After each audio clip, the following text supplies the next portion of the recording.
Well, good evening to everybody in India and Africa. My name is Dr. Gerald Grudzen, speaker today.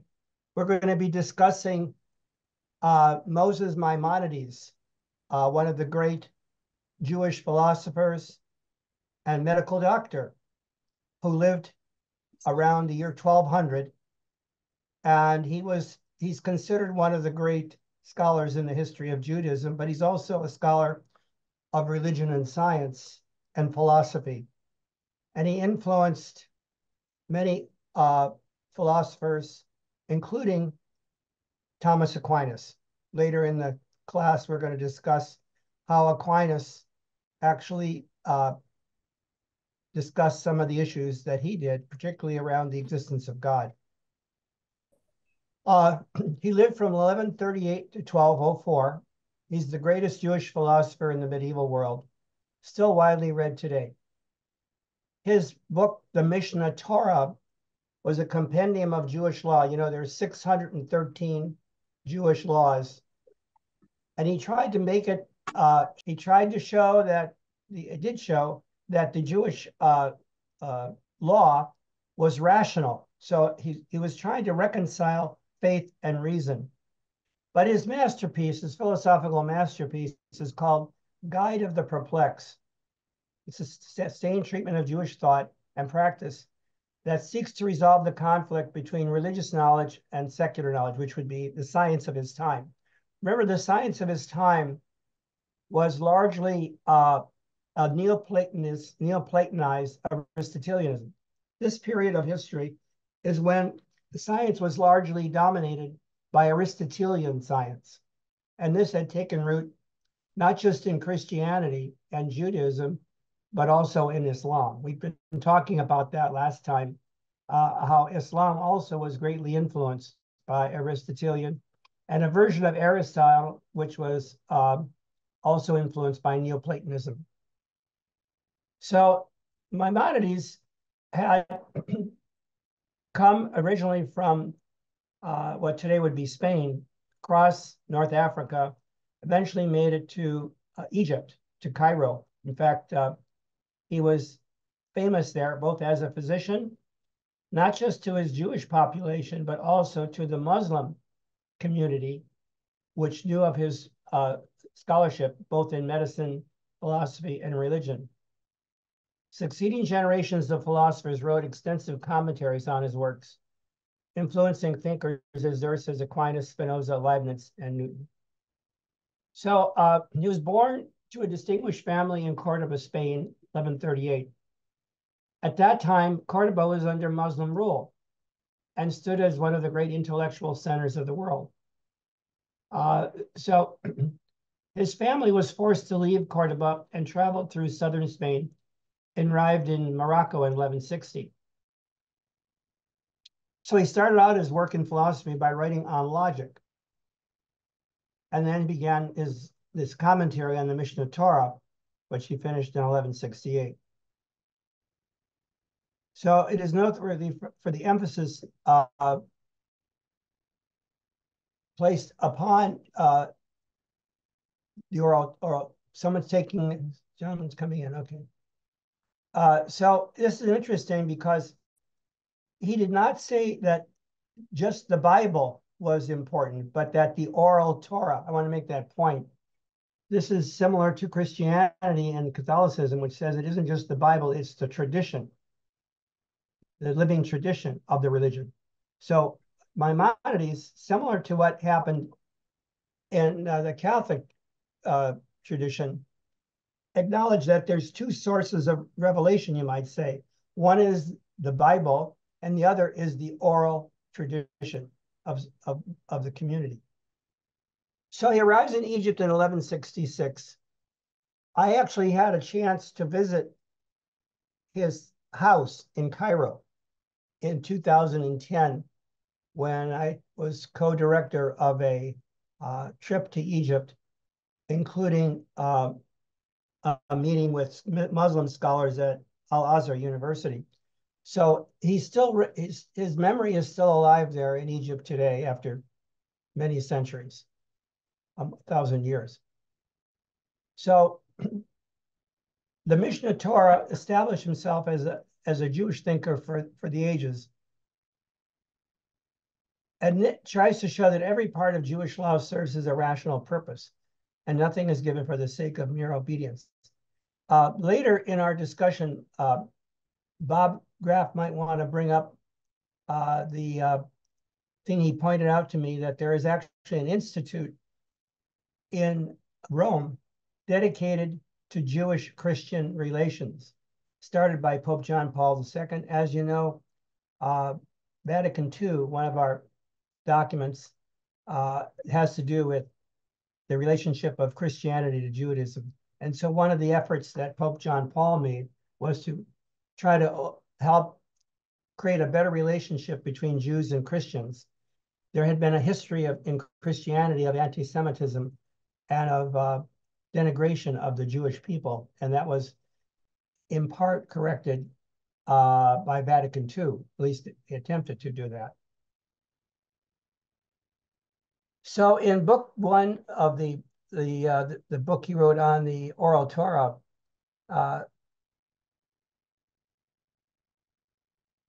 emphasizes that the Messiah will come, restore sovereignty to Israel, establish peace with other nations, and lead the world in the study of science and philosophy. So he was very interested in the relationship of science, philosophy, and religion. In fact, the Messianic age, he felt, would be noted by the study of science and philosophy. So Guide of the Perplexed is considered the classic study of faith and reason within the Jewish tradition. It was a letter written to an advanced student who couldn't decide whether to follow philosophy or the teaching of the Hebrew religion. In reality, is much more a commentary on biblical terms that appear to ascribe corporeal qualities to God, and an uncompromising defense of negative theology. So we have the terms apophatic theology, which is negative theology, and then you have cataphatic theology, which is trying to make sense of the reality of God by using positive terms about God, like God is wise, God is all merciful, God is all this, all that. Maimonides emphasized negative theology, saying that all we can say what God is not. God is not like our human wisdom. God is not like our human power. God is not like our human. So you can if you take this to an extreme, you can at least to skepticism of what you can say about God. So this was a big point in talking about God. What can we say about God? As we know, most of the medieval philosophers, theologians said you could only say that God exists, but you could not really know what the essence of God was. Whatever you say about God is always going to fall short. Even Aquinas had to deal with this question. So according to Maimonides, all of Jewish law aims at two things: the improvement of the body and the improvement of the soul. This is picking up a theme we've been carrying through, going back to the Greeks. What is the proper relationship of the body and the soul? So according to Maimonides, the soul is improved by acquiring correct opinions and eventually knowledge on everything humans are capable of knowing. So for him, in a sense, science and philosophy are part of improving the soul. In other words, the more you advance your knowledge, if it's true knowledge, whether it's human knowledge or divine knowledge, it also is improving your soul. And so the more knowledge the soul acquires, the more it is able to fulfill the commandment to love God. So loving God isn't just praying, it's also acquiring proper knowledge. So you can see it's a reconciliation of faith and reason going on in the Guide to the Perplexed.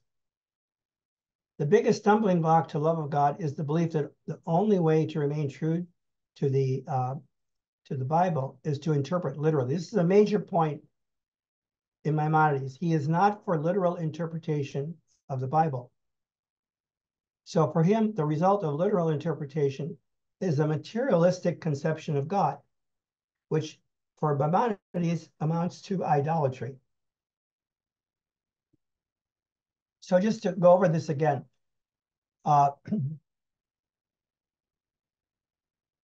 apophatic theology or negative theology stresses that we cannot say, there are very few things we can say literally about God.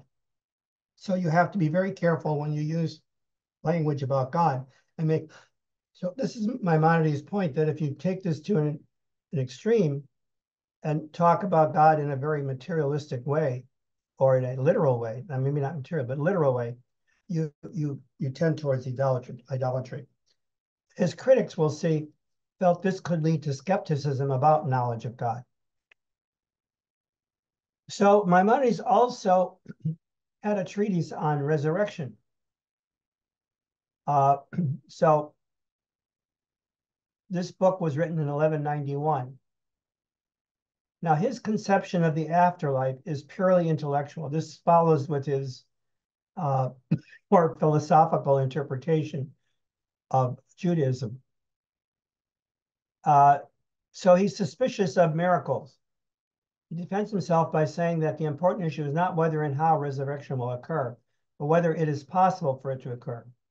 He does say it's possible, but he emphasizes it's more a matter of intellectual knowledge, the mind. In other words, he felt that the soul, which is reflected through our knowledge in our mind, is what perdures or continues after our death. It isn't so much the body. Of course, this was a question that Aquinas took up also, who had his own unique take on it based upon his Aristotelian conception of matter and form. We'll see when we talk about Aquinas that he had a little different take on this. He felt that there was a kind of a union of the body and soul even after death. So he also wrote about astrology. Again, he denied that the heavenly bodies exerted an influence over human events. In the medieval period, many of the leaders felt that the birth date that you had under whatever sign had a tremendous influence on your life. And Maimonides, that there's no scientific basis for this belief. It should be abandoned. So he was not in favor of astrology. He died in 1204. So he has an unhistorical view of everything. Again, this was part of the time in which he lived. Again, because remember, he had kind of a Neoplatonic view of everything coming from God and returning to God. So all of the creation had come from God and would return to God at the end time. So he summarizes the 613 Jewish commandments, saying that basically it's a belief in the existence of God and a rejection of idolatry. So he's considered the great defender of monotheism. From Maimonides' perspective, however, there is more to monotheism than a belief in a singular deity.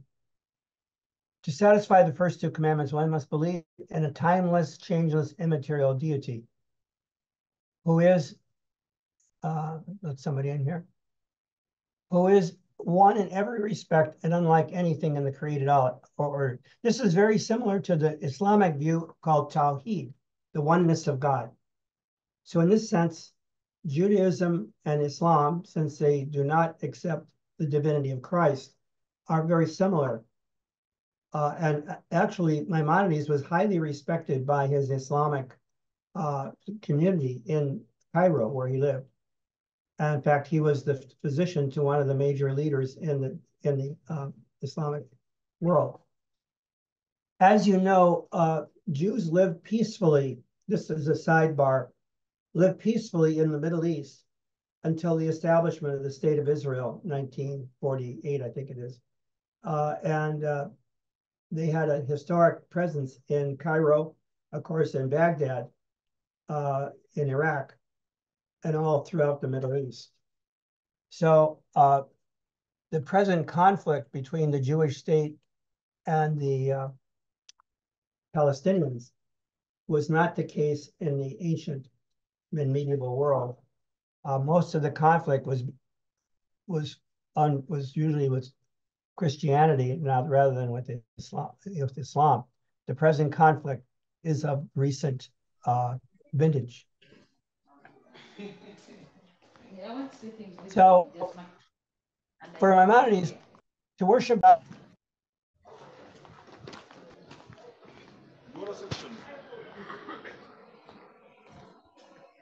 Jerry, I accidentally muted you as I tried to mute somebody else. Unmute yourself, please. Can you hear me now? Yeah. Okay. So to worship God under a false description, in other words, to say God is this or God is that, he says you have to use this negative theology or apophatic theology to describe anything you say about. So it's a negative. You say God is not that. So you preserve the transcendence of the divine. This is very, very similar to the view of Islam. But again, he did say, in order to reach the hereafter, part of your goal is to improve your knowledge of both science and philosophy. So he did not separate science and philosophy from theology. He's saying these are a package together that you must improve your soul by finding knowledge wherever you can, where it comes to you. So this is very similar to the Islamic view that you seek knowledge wherever you can find it, and includes science as well. And this is an important concept, because we'll see in the modern world, in the 20th century, we had an effort to demythologize Christianity by Rudolf Bultmann, the great Protestant theologian. So Maimonides, is Judaism the religion of the prophets, or a philosophically sanitized religion concocted by a medieval thinker under the sway of Aristotle? Maimonides would reply that there is no difference. The highest human achievement is the perfection of the intellect, which is impossible without the pursuit of truth. As a sacred document, the Bible is a source of truth. While the truth contained in the Bible may not always be apparent, we know that in principle that they are one. It follows that if one's interpretation ascribes to the Bible a doctrine is demonstrably false, such as the claim that God is corporeal, the interpretation is incorrect, no matter how simple or straightforward it may seem. When we had Father Job talking about the question of Galileo, this is a very similar situation about biblical interpretation. Do we treat the Bible literally, or can it be interpreted in the light of science and philosophy? So, of course, Maimonides, given that he's very philosophical, says, yes, you have to reconcile the truths of the Bible with the truths of science and the truths of philosophy. So he's basically saying that there has to be a harmony between science, philosophy, and biblical truth. So this is God in the via negativa.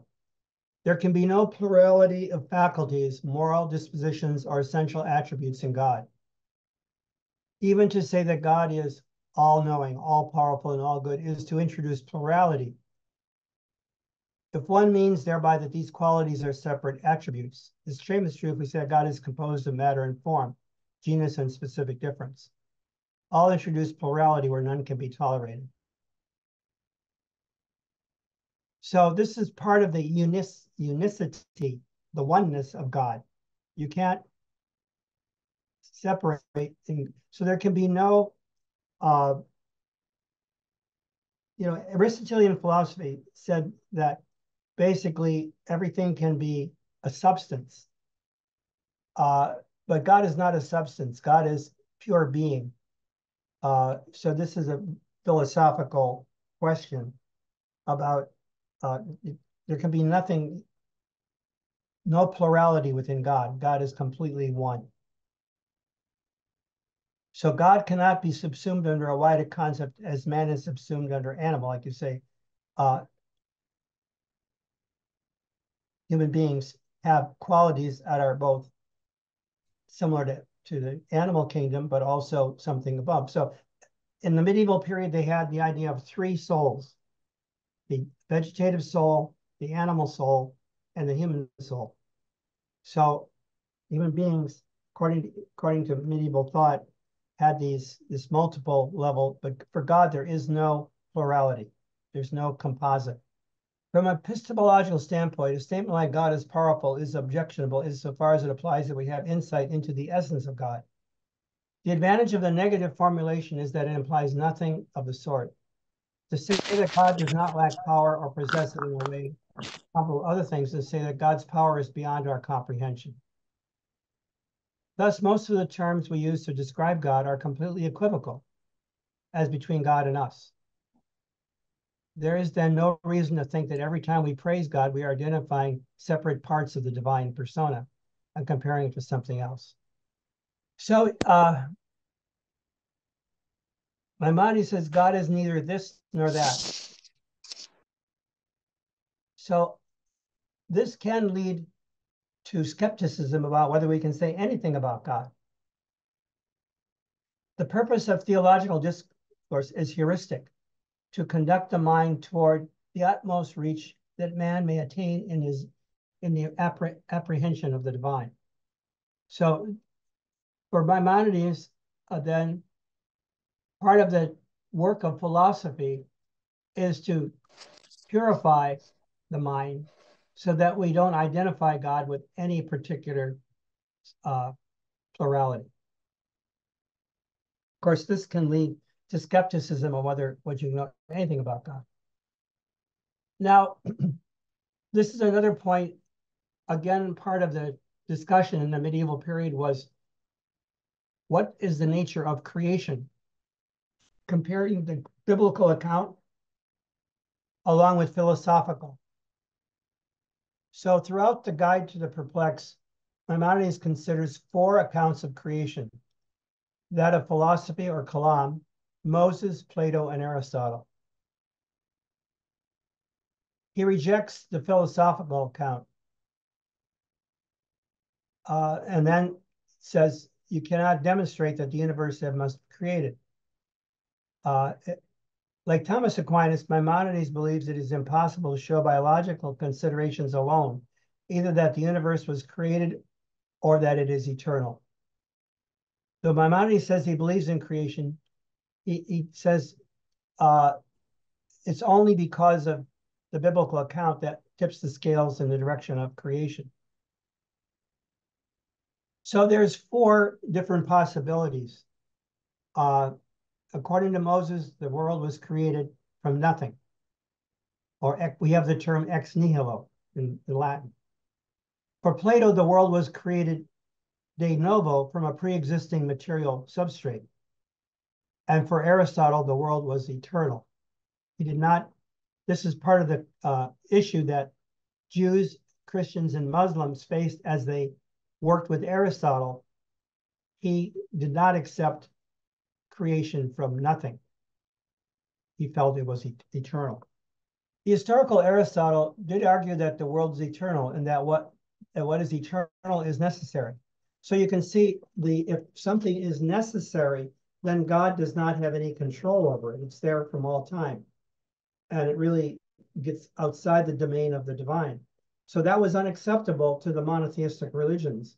So they had to find a way around that. You could say that the world is ontologically dependent on God, that there is no moment when it first comes to be and therefore does not owe its existence to a decision to create. As we might say, it exists not because anything God does, but simply because of what God is. Because God's nature does not change according to disposition, neither does the existence or fundamental structure of the world. The most important consequence of this view is that God does not exercise free choice, which is to say that according to the Aristotelian alternative, the world is governed by necessity. We're going to see this became a problem even in the modern world, in the philosophy that developed after the 16th century because of the mechanistic view that Isaac Newton presented based upon the necessity of the world operates according to necessary laws. So this question of whether necessity was both a medieval question and it became a question in the modern world with the philosophy that developed out of the discoveries of Sir Isaac Newton, that the world operates according to fixed mechanical laws. So the mechanistic view of the universe created the same. Actually, we see some of the contemporary, in the modern world, many philosophers rejected that God could do a miracle because the world operated according to necessary laws. So this was a problem in the medieval world, and it became a problem in the modern world as well. So this gets back now to the question about the soul. So in concert with Plato and Aristotle, he holds that, like the body, the soul can be diseased or healthy.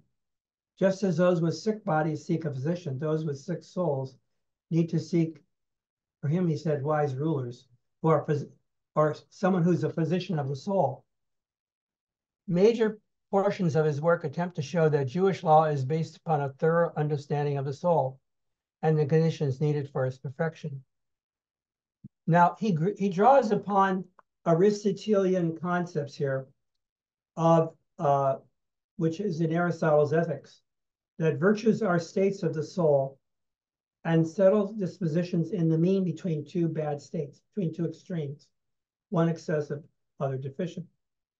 So as we know, Aristotle, which Maimonides is largely drawing upon, said that, it's like, for example, if you want to say exercise is good, well, you can do too much or too little exercise.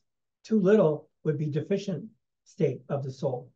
Too much would be an excessive.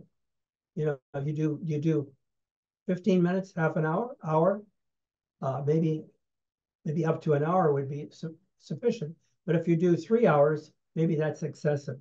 So basically, this mean between two extremes became part of the perfection of the soul. Like, how much food do you eat? How much sleep do you get? You're constantly balancing your life. To lead a life of virtue means balancing between possibly two different extremes.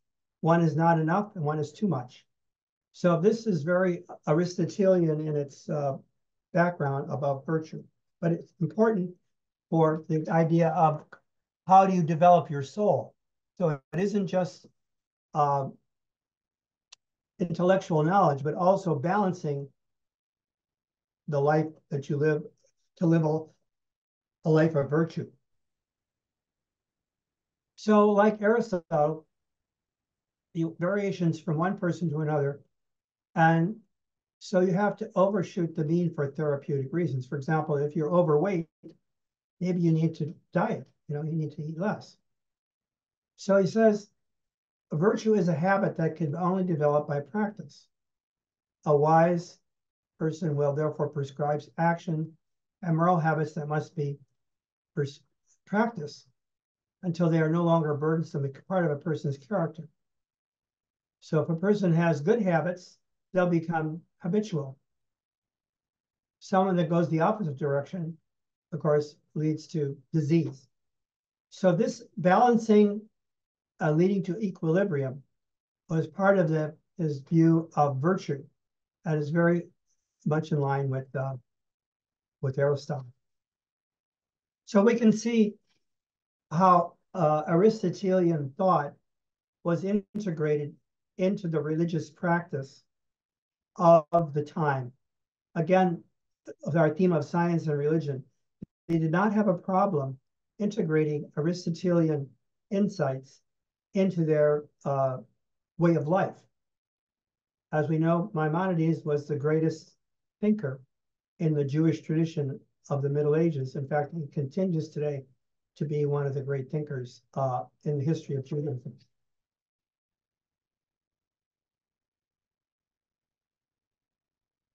So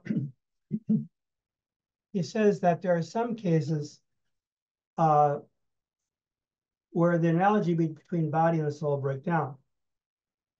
So that legal reasoning is different from medical reasoning.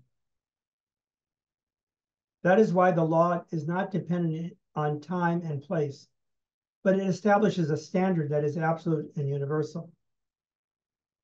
For example, a law could prescribe a limit to the amount of alcohol that a person can have in his blood and still be able to drive. So this would be a universal standard. So law, we're kind of going through that in our country right now in the United States about, is anybody above the law, or does the law apply to everybody univocally? So Maimonides is saying law, if it's correct law, has to apply across the board. It can't be like this question of virtue, which we just talked about. It is not the purpose of the law to take these differences into account. So in a sense, we're going through that in the United States right now on the question of law. Does it apply to everybody equally?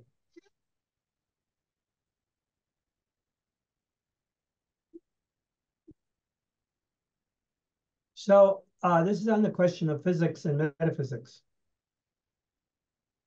So if the divine wisdom is manifested in everything, so even your knowledge of physics, which is science, and metaphysics, philosophy, are part of what your soul needs. You can't divide saying, well, all I need is to be a good person.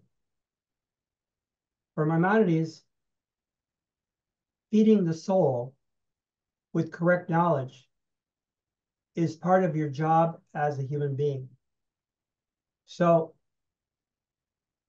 we're all aware of our condition as human beings, that we are lacking many things. In order to improve the state of our soul, we need to increase our knowledge both of the natural world and of the metaphysical world. So he did not separate religious knowledge from physical knowledge and philosophical knowledge. They're all part of one complete package that you need to be a complete human being.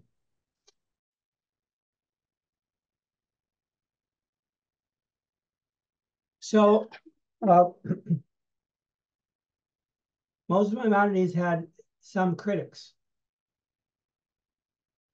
For a traditional theist like Aquinas, you might say there are issues like creation that cannot be resolved in creation. All attempts to answer on the study. The problem is that in rejecting anthropomorphism, we have gone too far. If God bears no likeness to the created order, and if terms like wise, powerful, or lives are completely ambiguous when applied to God and us, the conception of divinity we are left with is too thin for the average worshiper to appreciate. So this is a problem that they grappled with. How far do you go in negative theology? So some critics of Moses Maimonides said he was too much emphasizing what you cannot know about God and not enough in what you can know about God. As we know, of course, the mystics in the medieval period, and there were many of them, emphasized that you could immerse yourself in the divine and you could live fully the message of the Bible and experience the presence of God in your life. Now, defining that, of course, became more a poetic expression, not necessarily a philosophical way of talking about God. So if you say God is, for example, in the Bible, sometimes God is expressed as a divine lover. So the love relationship between man and God is often used biblically to express God's reaching out to us and our attempting to unite with him. So the mystics often used expressions of romantic love to talk about their relationship with God. God is a divine lover. So because Maimonides emphasized the negative theology, of course, it led to other problems. So this is comparing Maimonides to Socrates. So Socrates said that person is wisest who recoils in awe and humility in the face of something infinite greater than he or she can fathom. So sometimes Maimonides' approach is compared to that of Socrates, that Maimonides was able to find airtight demonstrations for many of his insights about God, creation, and revelation, and often content with just to tip the scales in one direction or present an honest assessment of the problem.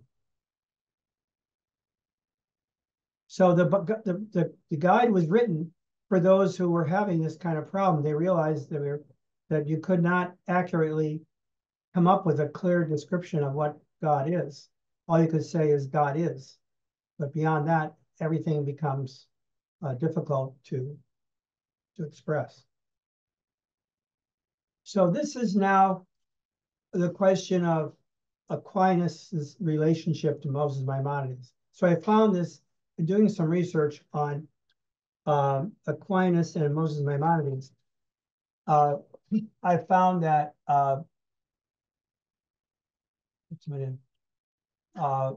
Aquinas, this is interesting. Aquinas quotes Aristotle 4,130 times in his writings. St. Augustine, 3,179 times. The Muslim philosopher Averroes, also called Ibn Rushd, 81 times, and Maimonides, 21 times. So it does show that the greatest Christian philosopher in the Middle Ages, Thomas Aquinas, was aware of his Jewish and Muslim compatriots, and he quoted them. But he's not mentioned does not mention Albert the Great one time, his teacher and one of the authors who both shaped his thought. So even though Aquinas, of course, is considered the greatest Christian philosopher, theologian in the medieval period, he was aware of both his Jewish and Islamic compatriots who were considered significant for his time. So in terms of interfaith understanding, we should realize that, first of all, in this period, science and the science of the times, which was Aristotelian science, was basically very well integrated into the study of philosophy and theology. They did not separate these into totally compartmentalized worlds. So Aquinas, as the greatest theologian, delved deeply into Aristotle. As we know, in the 12th century is the period in which Aristotle, who had been already integrated into many Islamic beginning in Baghdad, was translated from Arabic into Latin by the time of St. Thomas Aquinas. So by the time you get to Aquinas, he is fully aware of Aristotelian thought, but also interpretations of it within both the Islamic world and the Jewish world, as represented by Averroes and Maimonides. We haven't said much about Averroes, but he was another key thinker in the, in fact, we have what are called the Latin Averroists in the 13th century, because Aquinas was often attacked as being an Averroist, meaning he was a Muslim thinker, because he basically appropriated a lot of the topics that Averroes had developed. So the relationship of Judaism, Christianity, my main point is the monotheistic religions were very active in philosophy, theology, and science of that time, attempting to integrate into a systematic worldview. How do we incorporate these ways of thinking into the world of faith. So faith and reason became a key topic throughout the medieval period.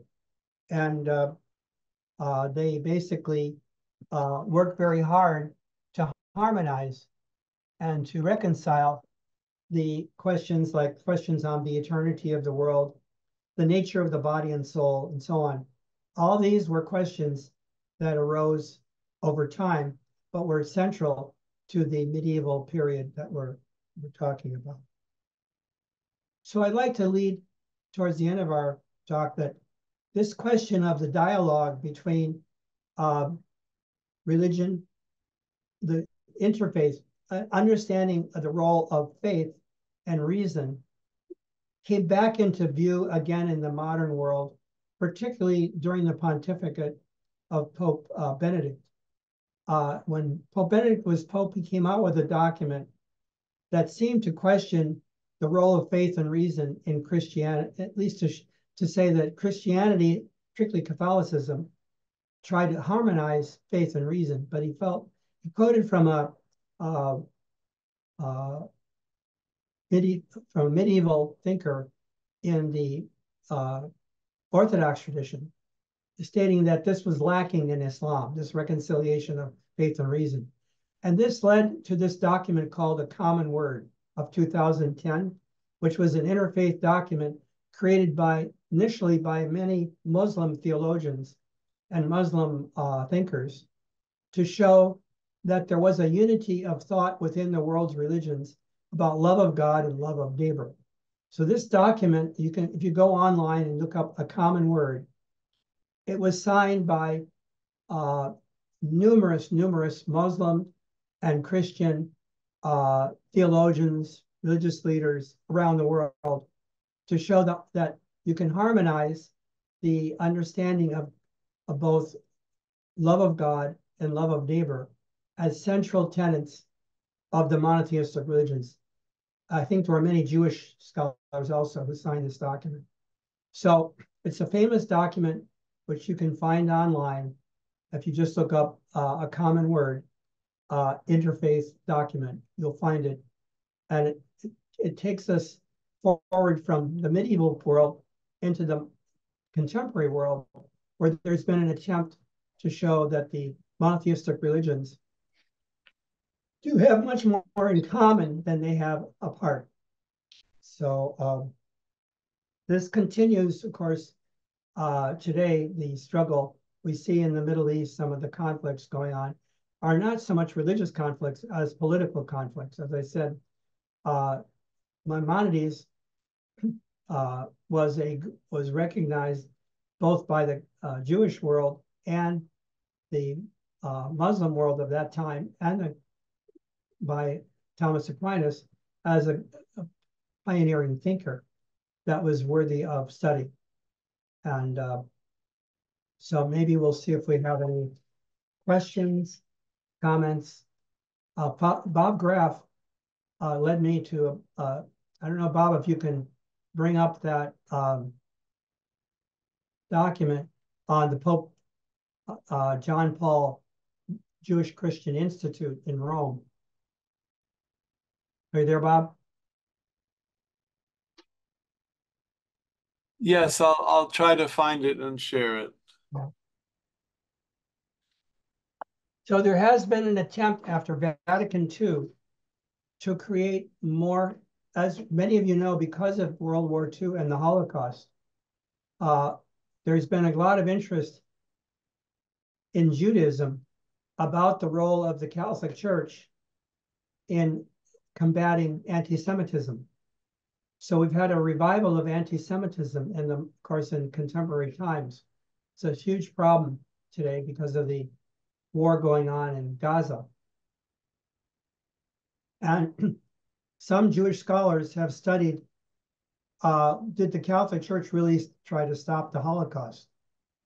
And so one of the efforts by the Catholic Church was to start make evident its history of anti-Semitism up until the time of Vatican II. In the Good Friday liturgy, we had the term perfidious Jews.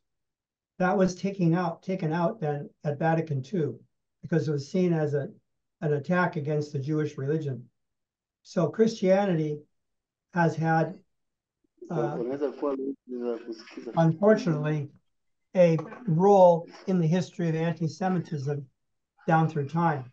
So Vatican II was attempting to purify the Christian faith of its anti-Semitic, any anti-Semitic references.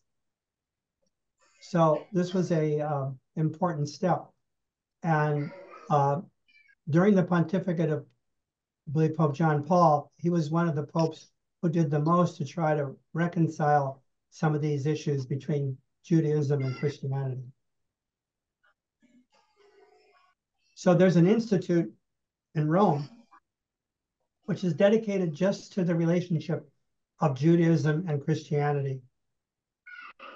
Now, of course, with the events going on in Gaza and and the growth of anti-Semitism, it's very important to reestablish that understanding between Judaism and Christianity and not let it just fall apart again because of political events. During the period of the civil rights era in the United States, there was a big attempt to bring together Jewish Christian leaders and support the civil rights of African Americans. So that was a period of great harmony, I'd say, in establishing civil rights for African Americans who do not have those rights. So many religious leaders of the Jewish and the Christian faith marched together in the United States for civil rights during that period of the 1960s. So the history of Judaism and Christianity has had different chapters in its history. And the one we're just talking about here in modern times has had some very positive things happen, but also some very negative things. So we have to understand the full history. As we know, historically, when Christianity became the religion of the Roman Empire, Judaism was marginalized in the Roman Empire. So Jewish people had to live in ghettos. We have the word ghetto. Where did that come from? The ghetto was the Jewish ghetto. And that was created for centuries. And it did not allow Jewish people to take certain professions. That's where we get the word ghetto. So it led to, of course, and we still have this anti-Semitic history in the West, which we have yet to completely overcome. And of course, it's been also, given the events in the Middle East and the war in Gaza and the lack of integration of the Palestinians and having their own state has led to the terrible violence going on now, and the attacks on Israel by Hamas and the attempt to control the situation there in Gaza. So did you find that, Bob? Yes. Let me see here. Let me unmute myself. Am I unmuted? Can you hear me? Yeah, I found it and I sent the link to the WhatsApp thing, but I could share it. If I share it, then I'll throw you out, though, I think. So it's April. Bob, you can share it, post it on our second cohort's WhatsApp group where we are. Yes, I've posted it there already, and the link. Very good. Thank you. So one other thing we should say, of course, in modern times, the greatest scientist of our time was Albert Einstein. And so, of course, he's Jewish. And he drew upon certain philosophical traditions that go back to the medieval, well, at least to the period of Enlightenment. So Jewish people, the Jewish scientists, have played an immense role in the history of science and have been pioneers in many areas of scientific investigation, and none probably greater than Albert Einstein. So unfortunately, they have often been demonized by forces that do not allow them to be considered at the same level as people of other faiths, mainly for political reasons, because of what's going on today, or has gone on after the Holocaust in the Second World War, and the establishment of the State of Israel, and the marginalization of the Palestinians, who never got their own rights, similar to what the Jewish state has. So these are the issues that we're facing today, and that's why. And then, of course, as I said, this Common Word document, that came out after 9/11, actually, when 9/11 occurred and the World Trade Center was attacked by terrorists. The Islamophobia developed in the West, fear of Islam. So the Common Word document was meant to emphasize the positive things that Islam, Christianity, we would say today, Judaism, the three monotheistic religions, share in common. And we need to find ways in our ministries, in our work, to emphasize how these three great traditions can work together for peace and justice in the world. They do not have to be antithetical to each other. They can be in relationship. And also they can show us a way forward in the religion and science dialogue, because we know that Jewish scientists have played a huge role in the development of the modern scientific worldview. So I think I will stop there unless we have some questions or observations.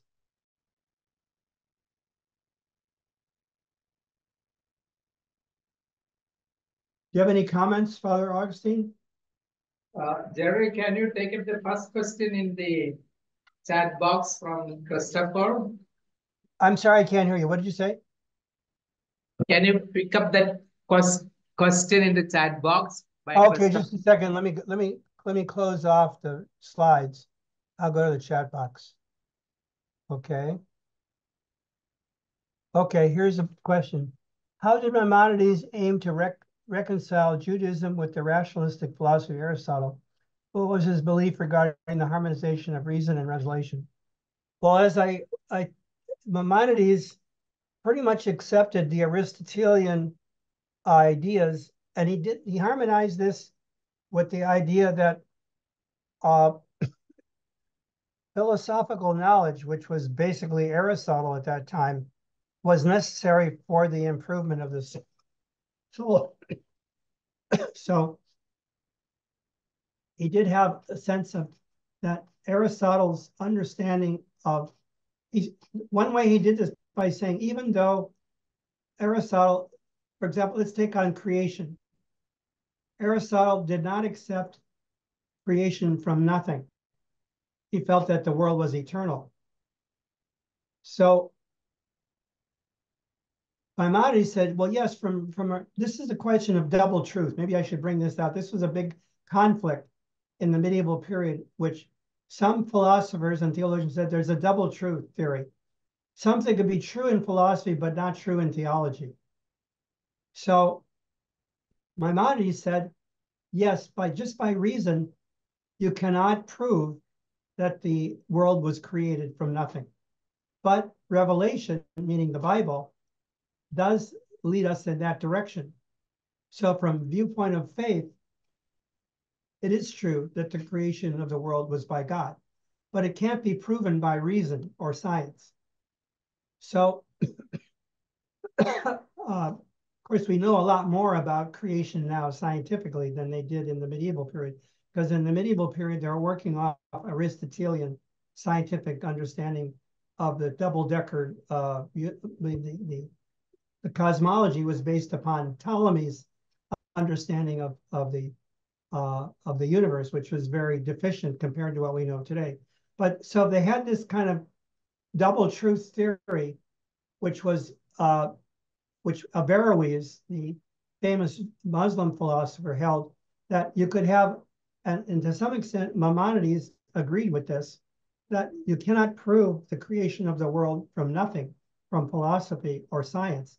It's only from faith that we know God created it. So that they had this kind of attempt to show that philosophy would take you so far, but religion would take you further. So that's called the double truth theory, which basically Aquinas tried to reconcile. That's why he was considered by some church authorities as leaning toward this. He was in, I think, 1277, there was an attempt to condemn Aquinas because he was in line, they felt he was in lining with this double truth theory. So they did not completely solve the problem of how do you harmonize faith, science, and reason, but they did attempt both Maimonides, and the way Maimonides dealt with it, he said, well, all knowledge ends up in the soul anyway.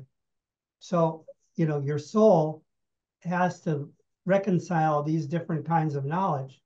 And he did not have any sense of an evolving cosmos like we do today. So there was an eternal level of knowledge which the soul could incorporate by. So I hope I answered your question as best I can. But this is a big question, this double truth theory of knowledge, which was held by Ibn Rushd. And then even Aquinas was accused of it, but later the condemnation was withdrawn. Of course, does anybody have any other questions or comments to make about the input on my knowledge today? You are welcome to make your interventions now. Bob, perhaps you can enable participants to unmute themselves.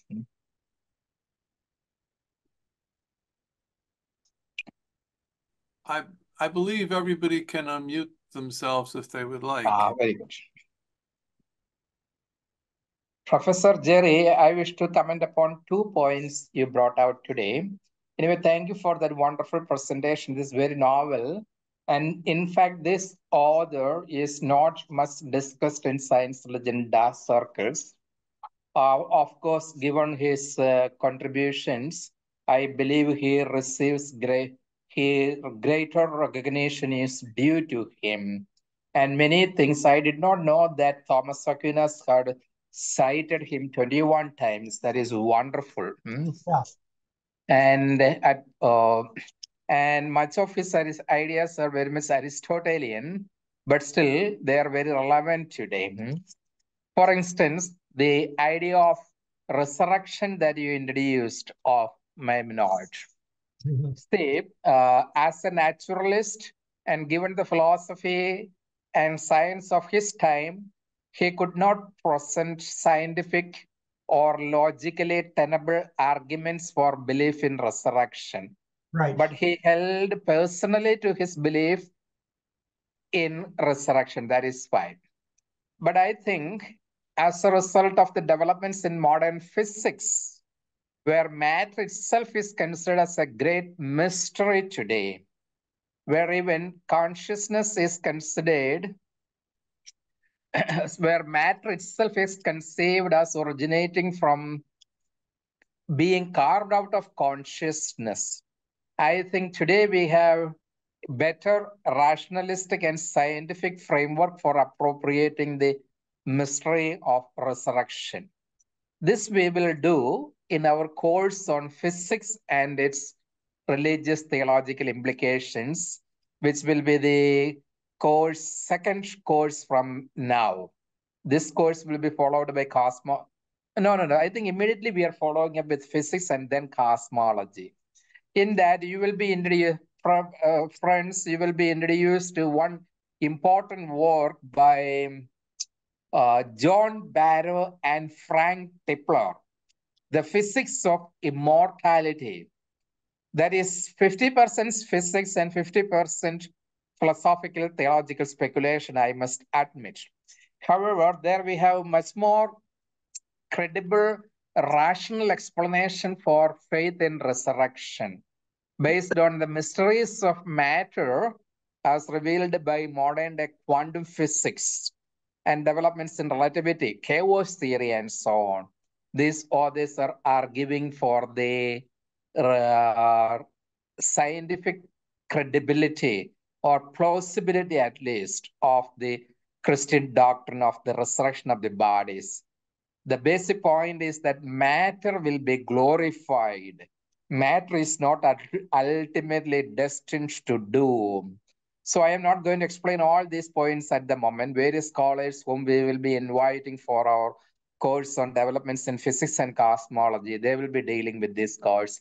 And then we can have more comprehensive and detailed discussion on the physics of immortality. If anybody is curious, please consult this book, Physics of Immortality by John Barrow and Frank Tipler, two renowned physicists. I think one of them is a Nobel laureate itself. Okay, so the limitations that Maimonides encountered in endorsing resurrection as a philosophical scientific point, at least analogically, is overcome in our times, I am inclined to think. The second point is regarding his idea of creation. So Aristotle believed in an eternal universe, and possibly universe could be eternal. And Professor Gerald, it was not clear to me, does Maimonides endorse Aristotle's idea of eternal universe, or well, he accepted the concept of temporal beginning? He accepted the creation account in the Bible, but he said, yeah. The biblical account of creation is very much a creation out of nothing, which is an absolutely temporal beginning. Creation has a beginning in time. Yeah. Okay.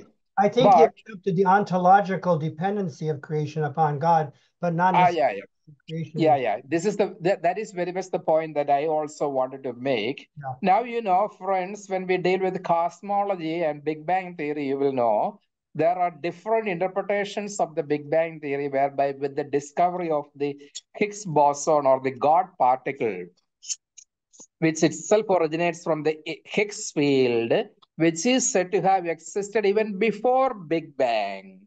The original idea was that space-time originated with the Big Bang. That is the most conventional idea of the origin of the universe, origin of the time, origin of space in Big Bang theory. But with the developments in Higgs field and discovery of the Higgs boson, nicknamed the God particle, the pendulum is shifting in contemporary cosmology more towards an eternal universe. This may be shocking to some of you to know that science is more in tune with an eternal universe as opposed to the biblical account of creation. But you may also know that this is not at all in contradiction with the biblical account of creation. Even if we accept the idea of the eternal universe, as per the biblical cosmology, there is plenty of scope for boundary conditions. Although space and time you may be eternal, the beginning of the universe in space-time is a boundary condition. There may be several elements to the universe that may be eternally existing with God, but its material origin, its temporal origin, its spatial extension can be confined to boundary conditions subject to God's will. Therefore, the origin of the universe in its present form, in its material form as we see today, is still subject to boundary conditions, even in an eternal time. Okay, that point you may know. So when we deal with cosmology, we will discuss these points in detail.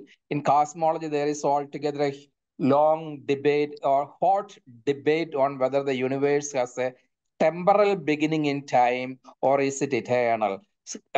Renowned scientists like Stephen Hawking very much stood for an eternal universe. He wanted to avoid the boundary conditions of space and time. If the universe has no beginning in space and time, what place then for a creator? There is no God, therefore. That was the central argument of Stephen Hawking in his bestseller, A Brief History of Time. But you should not be deceived by these kinds of superficial atheistic interpretations of an eternal universe. Even if the universe is eternal, Thomas Aquinas himself has acknowledged that this is no evidence for atheism. Rather, the boundary conditions still permit the role for a creator God as the cause or the necessary being responsible for the contingent conditions of the universe. Although all my present discussion may not be clear to you, don't worry, we will deal with these points in detail when we deal with cosmology. Since Professor Jerry mentioned the paradox between temporal beginning and eternal universe in Maimonid's discussion, this point occurred to me. Therefore, I thought of making just a clarification about that. And any quick response from you, Jerry? Otherwise, there are. Well, as I said, I think Maimonides felt the world could still be ontologically dependent. Yeah, ontology.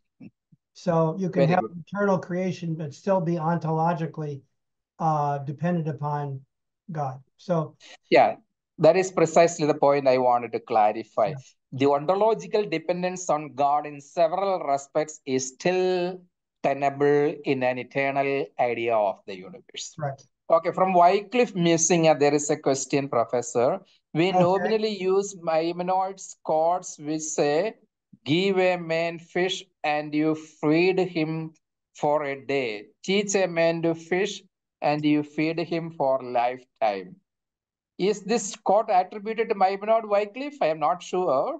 Anyway, this is a very famous saying in social work philosophy. From his guide for the perplexed, I don't know. I've heard that quote also, but whether it's from his major work, I'm not sure. But it sounds like it could be. Very good.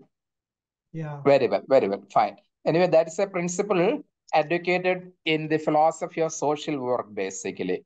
I'm glad that Maimonides also has spoken something along this line. Very good. Thank you. Anybody else wish to make any comment or raise any questions here now? Are you going to take anything on Albert Einstein, on Einstein's contribution to science in this course, Father Augustine? In the history of science religion dialogue, we had dealt with Einstein, I believe. Occasionally, we have quoted him. We have cited him. I offer a course for my students in the Pontifical University in Pune on science and religion. I see. There, I am dwelling in detail on Einstein's views on science-religion dialogue. I think Job dealt with science. Professor Jerry, it may be good that in your presentation, if I think only nominal references to Einstein we had in our course, if you can fill up that vacuum in your subsequent presentations, I think. Sure.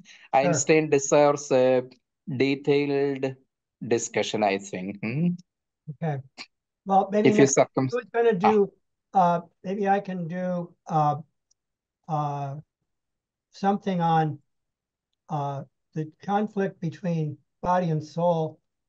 Well, do you want me to do Einstein as a key figure in maybe it's about maybe 1/3 or 1/4 of your time in one of your sessions can be devoted to Einstein, I think. I was going to do Descartes' view on body and soul next week, which is a key element in the history of the body and soul relationship, because it's called Cartesian dualism, separating body and soul into two different realities, which affected a lot the understanding of the body. Since we've been following up this theme of the relationship of body and soul, Cartesian dualism was a major step away from unity of body and soul into separating them in the West.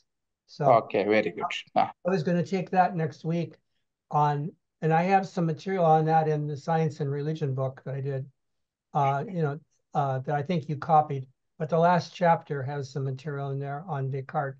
But I'll do that next week on Descartes, and then I'll get a little bit into maybe on Einstein's, how he was such a key seminal figure in the history. Okay, very good, very good. You have 2 more sessions. I think you have only 2 more sessions. You may have to integrate whatever you wish to. Something Ayurvedic thought, if my student is willing to do it, Michael, I don't know if he's ready. One of our doctoral students is working on Ayurvedic philosophy. So I thought that would be a nice final if he's willing to do it. Otherwise, I'll think of something else. But I'll do Descartes and Einstein next week. Okay, very good. Thank you, Professor. Okay, if there are no further interventions, I think we can wind up for today. Well, so let me throw something out there. I've been fascinated. Last week and this week, you seem to be showing that all these different religious traditions had a kind of common view of the relation between religion and science, and they worked together. But did that make for harmony between Christians and Jews? Like, what did Maimonides have to say about Christians, about Jesus, and about Islam? Did they get along as neighbors, or was it just that they were scholarly, sharing some of the same thinking? Well, what really broke down the relationship between Christianity and Islam, of course, were the Crusades, which started at the end of the 11th century. I think I wrote something, but so up until that time, there was quite a bit of dialogue going on among the monotheistic religions. But in fact, when I was studying the first scientific curriculum in medicine, Isaac the Jew was one of the authors of one of the major documents. So at least at the scholarly level, Judaism, Christianity, and Islam, the leading scholars, were in very close dialogue. What really broke down 2 things. One was the Crusades, which started wars of religion between Christianity and Islam. And then, of course, anti-Semitism took hold in the West in the period when the Crusades occurred. There was also attacks against Jewish people. So the politicization of religion really in the Middle Ages did a big role in creating a lot of the conflicts which still exist today. How the church Catholic Church became captured by politics. And unfortunately, the church helped to sponsor the crusade to win back the Holy Land. So control of the land, particularly the Holy Land, has been a 1,000-year history of conflict. Who controls the Holy Land? And that was the big issue that started the Crusades, and the 150-year war there went on. And then, of course, the capture of Constantinople by Turkey in 1450s was another big event, which led to the fear of the Islamic world in the West. So there's you can't separate the politics of religion from religion and science. Why? The politics can take over and cloud our intellectual and spiritual understanding when political considerations are so dominant. I don't know if that helps at all. That's good, because it basically says even today, the politics really clouds the whole situation between. Clouds it terribly. It clouds it and makes it almost impossible at the scholarly level for people to even talk to each other, because the politics is so dominant. We see that today in the Gaza situation, how that's dominating the world right now, because of the terrible atrocities going on there, going both ways. You know, when you're killing each other, it's hard to have a rational dialogue. So peace, creating peace in the world becomes a huge challenge particularly for the monotheistic religions today. And Pope Francis is doing his best with his dialogue around Fratelli Tutti. GMU has done 2 major conferences on Fratelli Tutti. We're going to do a 3rd next year. So Fratelli Tutti is a great document on how to bring fraternity and understanding and solidarity, particularly among the monotheistic religions, but not limited to that. The emphasis in Fratelli Tutti was, of course, dialogue through the Pope's dialogue with the Grand Imam of Al-Azhar. So the Catholic Church, through Pope Francis, has taken an initiative to try to deal with the political dimension of religion by saying we have to overcome these conflicts and create solidarity among all peoples. So if you have warfare going on, it's hard to have a rational dialogue about science and religion when people are killing each other. Unfortunately, that's the history of humanity over time. We have some periods of great advance in science and religion, other periods when it's dominated by political issues. Yeah. Christopher added a comment here. What was Maimonides' role as a legal scholar, and how did he emphasize the significance of ethical behavior and moral virtues in his work, the Mishnah Torah? Well, he tried to harmonize Aristotelian, you know, Aristotle was a great ethical,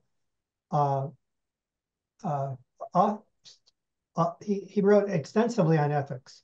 So Maimonides attempted to harmonize in the oral Torah, the Jewish law, the 613 commandments, and say that there's a rational basis for it. And he drew upon Aristotelian ethics. So he was trying to harmonize to say that the Jewish law is reconciled with Aristotelian ethical understanding. At least that's so he wrote this thing about the oral Torah, which is the historical attempt to harmonize Jewish law with rational considerations. It isn't just like God saying you got to do this or you don't do that, but there's a rational reason. There's a reasoning behind each one of the commandments, and that's what the genius of Moses, Maimonides, was to say. It's not just irrational consideration; it has a rational basis. And he drew upon Aristotelian philosophy, particularly ethical philosophy, to show it's the mean between 2 extremes. Yeah, very good. We have only a couple of minutes left. Dr. Reginald, if you are there, would you like to make any quick response? I see you here on the screen. If you are at the mic, if you wish to make a quick comment, please welcome. Thank you. I'm just enjoying the discussion. So thank you. Thank you, Reginald.